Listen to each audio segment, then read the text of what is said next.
tell me nothing. Give it to the people, spread it across the country. Here we go back.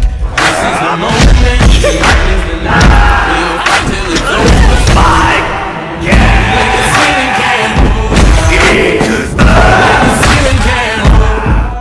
बात में हम देखते हैं कि एक लड़का एक लड़की को अपने पीठ पर उठाकर कहीं जा रहा होता है और वो कहता है कि तुम मर नहीं सकती, मैं तुम्हें बचा लूंगा, यह तुम्हारे बड़े भाई का वादा है। तभी सीन शिफ्ट होता है जहां हम देखते हैं कि तानजीरो चारकोल बेचने के लिए शहर की ओर जाने वाला होता है। तभी उसकी माँ कहती है कि तुम्हें इतनी बर्फ में जाने की जरूरत नहीं है। पर फिर भी तानजीरो कहता है कि न्यू ईयर आने वाला है और मैं चाहता हूँ कि इस न्यू ईयर पर हम पेट भर के खाना खाएं, इसलिए मुझे जाना होगा। पर तभी उसके भाई और बहन उसके साथ जाने की जिद करने लगते हैं, पर बाद में माँ और तानजीरो के समझाने पर वह मान जाते हैं। फिर तानजीरो वहाँ से निकल पड़ता है, बट रास्ते में उसे उसकी बहन नेजुको मिलती है और कहती है कि वो उसके छोटे भाई को सुला रही थी, नहीं तो वो बहुत रोता। अब तानजीरो शहर की ओर चला जाता है। अब शहर पहुंचकर तानजीरो चारकोल बेचने लगता है, पर तभी हम देखते हैं कि एक लड़का एक औरत से बचते हुए तानजीरो के पास आता है और कहता है, प्लीज तानजीरो, इसे सूंघकर बताना कि इसे किसने तोड़ा है। और तब तानजीरो उसे सूंघकर बताता है कि इससे बिल्ली की गंध आ रही है। तभी वो लड़का उस लेडी को कहता है कि मैंने तो पहले ही कहा था, मैंने प्लेट नहीं तोड़ी। अब हम देखते हैं रात हो जाती है और तानजीरो घर की ओर निकल पड़ता है, पर तभी एक बूढ़ा आदमी तानजीरो को कहता है, इस टाइम तुम्हारा घर जाना सही नहीं है, तुम्हें घर के अंदर आ जाना चाहिए, इससे पहले राक्षस आ जाए। तब तानजीरो घर के अंदर आ जाता है और खाना खाने लगता है और खाते हुए वह उस बूढ़े आदमी से पूछता है कि राक्षस क्या होता है। तब वो बूढ़ा आदमी बताता है कि राक्षस रात को आकर इंसानों को खाते हैं,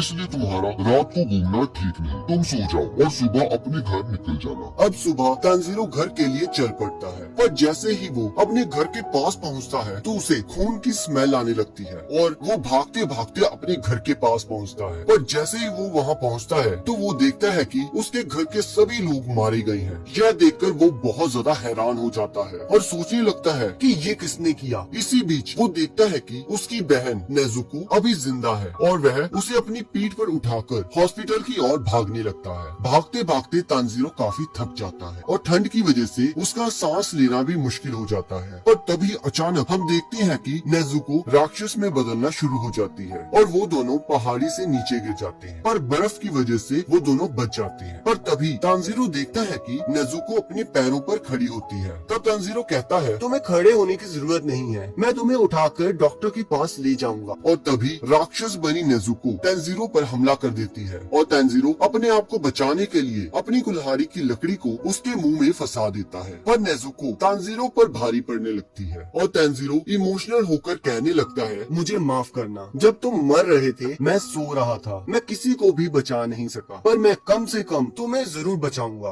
हौसला रखना, तुम राक्षस नहीं बन सकती। तभी हम देखते हैं कि नेजुको की आंखों से आंसू आने लग जाते हैं, पर अचानक से एक लड़का तलवार से नेजुको पर हमला कर देता है, पर तानजीरो उसे बचा लेता है। तब वो लड़का तानजीरो से पूछता है कि तुम इस राक्षस को क्यों बचा रहे हो? तब तानजीरो कहता है कि ये मेरी बहन है। अब वो लड़का नेजुको को पकड़ लेता है और कहता है कि मेरा फर्ज है कि मैं हर राक्षस को ढूंढूं और उसे मारूं। पर तब तानजीरो कहता है कि नेजुको ने किसी को नहीं मारा, यहाँ तक कि मुझे मेरे घर से एक अनजान गंध आ रही थी, मुझे लगता है कि उसी ने मेरी फैमिली को मारा है, मुझे नहीं पता नेजुको राक्षस कैसे बनी। तब वो लड़का बताता है कि इसके जख्म राक्षसों के खून के संपर्क में आए होंगे, इसी वजह से ये राक्षस बन गई है और इसी तरह ये राक्षस अपनी जनसंख्या बढ़ाते हैं। पर तब तानजीरो कहता है कि मेरी बहन ने किसी इंसान को नहीं मारा, प्लीज उसे छोड़ दो। तब वो लड़का कहता है कि तुम क्या मजाक कर रहे हो? अगर मैंने इसे छोड़ा तो ये तुम पर हमला कर देगी। पर तब तानजीरो कहता है कि ये मेरी बहन है, इसे पता है कि मैं इसका बड़ा भाई हूँ, ये मेरे पर हमला नहीं करेगी, मैं इसे ठीक करने का रास्ता ढूंढ लूंगा। तब वो लड़का कहता है कि